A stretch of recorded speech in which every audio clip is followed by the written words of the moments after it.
Do not attempt to adjust your screen. Forbes DVD Live is taking over. You there? Yeah, I'm here. Hey, what's going on? We got Freeway, Ricky Ross on the phone. What's going on?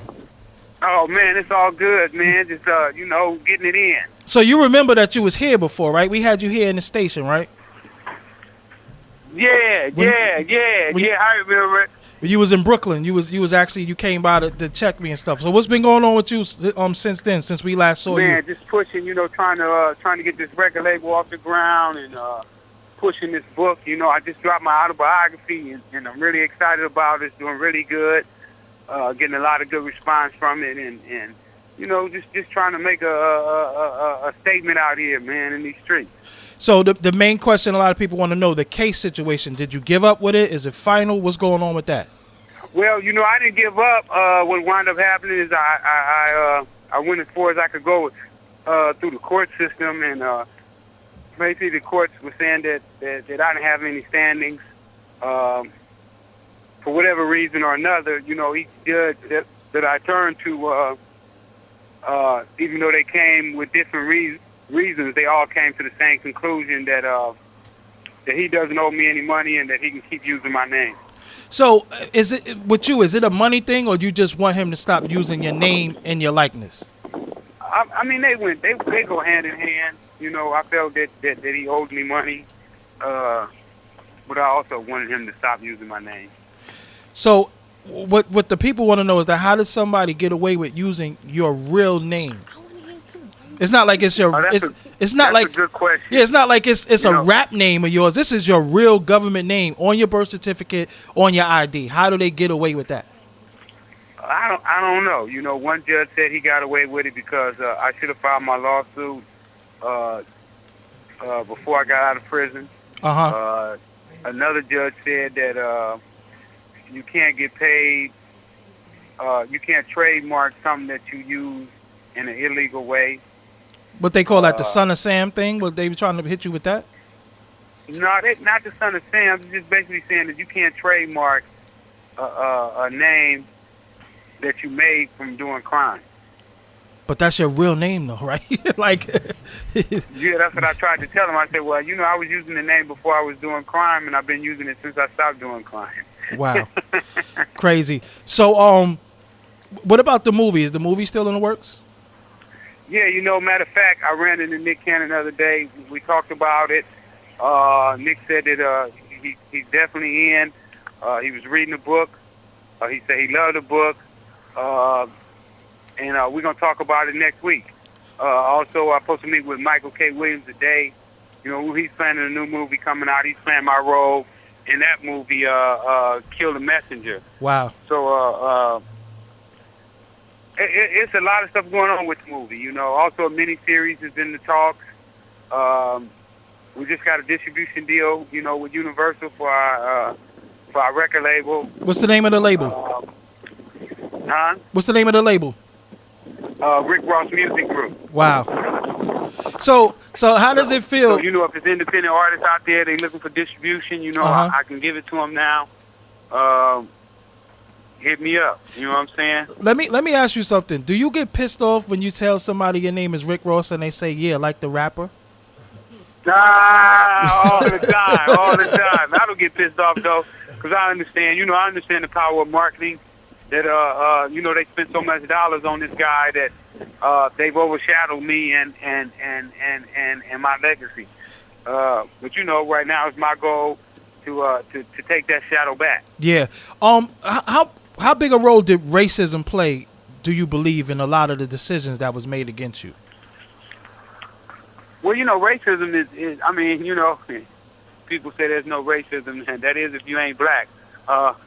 Racism is huge in America and especially in the black community, and almost tenfold if you're a black male. So racism played a great deal in all the decisions that I made and all the decisions that most black men in this country made. Do you think sometimes that you were being used as like a scapegoat for a lot of things that other people did? Like a lot of people don't know the government involvement in even what you were doing, but to us you were sold you sold drugs, you hurt the community. So the average black person is like, you're the bad guy. Could you mind clarifying that for some of the people? Well, first of all, I definitely played a role in the spread of this drug. You know what I'm saying? That we call crack now. It definitely was a bad decision. But at the end of the day, blacks don't go out the country. We don't have airplanes. We don't have boats. So, somebody's bringing it in here. And I believe that it's not the government that we see every day. It's those guys that's behind the scenes that we never get to see, we never get to talk to, are the ones who really calling the shots. So, in your opinion, if it was a white guy with a beard named Freeway Ricky Ross, how would that court case have went? I wouldn't like it. No, I'm talking about no. If it was a white guy with a beard named Freeway Ricky Ross fighting Rick Ross, the rapper William Roberts, for his name, how would that case have gone? Man, he probably would have won. Yeah, he probably would have won. Unless he was up against Universal, because when you go up against the big dogs, it don't matter really what color you are. It's about how much money you got. So how you end up getting a deal with Universal then? I'm confused as hell now. We backdoored them. Oh, okay. You know what I'm saying? Yeah. Hey, it's more than one way to skin a cat. Yeah. So musically, what? All right, the artist William Roberts is a big artist out there. Do you feel a way, or are you upset sometimes when you see an artist that you might know collaborate with him and do songs with him? No, because I understand where most of these guys are going. Their main job is they trying to eat. Yeah. So, you can't take this stuff personal, because it's not really personal. Everybody's just trying to eat, and I can respect that. You know what I'm saying? I ain't gonna knock a brother from eating it. It's almost like with my man Michael K. He came to me about playing my role in Who Killed the Messenger, and he's like, man, I need your blessings in this role. And, when he asked me about it, I said, no, I don't want you to play the role. Yeah. And then he said, well, man, I need this role. This role is going to help me. And I said, you know what? Go ahead, man. Do your best, man. Knock it out. What's your relationship with Suge Knight? Because he always like defending your name. And he always say, he say you want to kick Rick Ross' ass and play with his titties and all types of shit because he stole your name. What's your relationship? Suge is cool. I've been knowing Suge for about 20-something years. And we good. We on good terms. Okay, so who do you listen to in hip hop? Man, I'm mostly listening to new guys. People that nobody never heard of. Glaze Conway, Goretti out of DC. Mostly new people, man. I'm looking for the new and the raw. Not this commercial cookie cutter sound that just keeps coming through, that you can't get away from, When you hear some of the artists out there rap about crack deal and riding down the freeway with keys in their car, do you shy away from that, or do you say, it's good music? I think we heard enough of that. You know what I'm saying? Now, if an artist came and he was dope and that's what he was saying, I wouldn't knock his artistry. But at the end of the day, I heard so many dope songs and how many ways they can sell dope and how rich they can be and how many Rolls Royces they drive. I'm really looking for somebody that's really creative and really different. And you also would know for sure that some of them are full of shit too, like, cause you know what I'm saying? Cause most of them are. Yeah, most of them. Yeah. Do you think but before we go, I just wanted to ask you in your opinion, how much damage did crack do to our community? Oh, it devastated our community. We have 600,000 young black men in prison right now for non-violent drug offenses. So.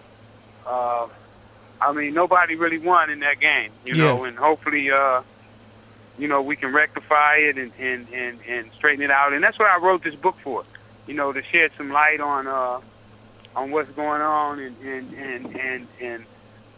maybe we can get some of our sharp people, to put their heads together and let's come up with some viable solutions, because this lock them up, throw away the key scenario hasn't worked for 50 years. And if it hasn't worked in 50 years, it ain't going to work in the next 3 or 4 years. So I think it's time that we start rethinking our policies and get some fresh people in there. You know, get some people in there that's for the people and about the people. How crazy is it to have beef with the government? I didn't hear you. How crazy is it to have beef with the government? Like, the government is not the street dudes down the block. You got beef with the government. You had beef with you know, when I was sitting up in that high rise and I looked out of my window and it overlooked the Pacific Ocean where they kept the aircraft carriers and you know, I said, man, them ships right there is for you. If you get out of line, they're gonna put them ships on you. You know, so the government's not gonna spare no power, you know, to bring whoever it is suggested that they're trying to bring. So, you know, it's crazy fighting one of the most powerful entities in the world. Do you feel like they're still trying to stop you from your mission as far as to educate people? I don't know if they're necessarily trying to stop me, but they're not really they're not trying to help me either. So, you know, I'm gonna just keep pushing, man, and keep building and keep learning and at the end of the day, hopefully getting smarter. So, all right, so before we go, last question. What do you want to say to the people who are still angry at you because you're just looked at as a crack dealer who wants to just come up and get rich off the game now? What do you want to say to them people? Well, hopefully they'll look into my soul and get this book and read this book and understand my mindset and where I was coming from at the time that I did what I did and just get to know me. You know, and that's why I wrote that book, so that people can get inside of my head and inside of my thinking and understand where I was coming from when I was selling crack and to remember that the 54-year-old Rick Ross today is not the 19-year-old Rick Ross that first started selling crack. And give them the title of the book and where they could get it from. The book is called Freeway, Rick Ross, The Untold Autobiography in His Own Words. You can go to rickrossthebook.com. You can get it at Amazon, Barnes & Noble, or you can catch a cat on the street, you know what I'm saying, who's just trying to feed his family, and you can get the book from him. Okay, and you doing it wholesale also, right, the books, right? Yes, I am. Okay. If they catch me, you know what I'm saying, I'm going to autograph it for them. That's dope. So when the next time you coming on the East Coast? We trying to set something up right now. I need some book signings, so if y'all know some people that have me in, you know, tell them to hit me up. You know what I'm saying? Let's get it in. Okay, maybe we could, you know about Black and Nobel in Philly? Black and Nobel, they're my folks. Yeah, exactly. I was about to say, yeah, let's hit Hakeem up and see what we can do. All right, let's set something up. All right, so, yo, man, thank you for calling in. Anybody you want to shout out before you go? Yeah, man. Shout out to everybody in Philly and New York and L.A., the whole world, man. Give everybody much love. All right, thank you for calling in. One love. All right.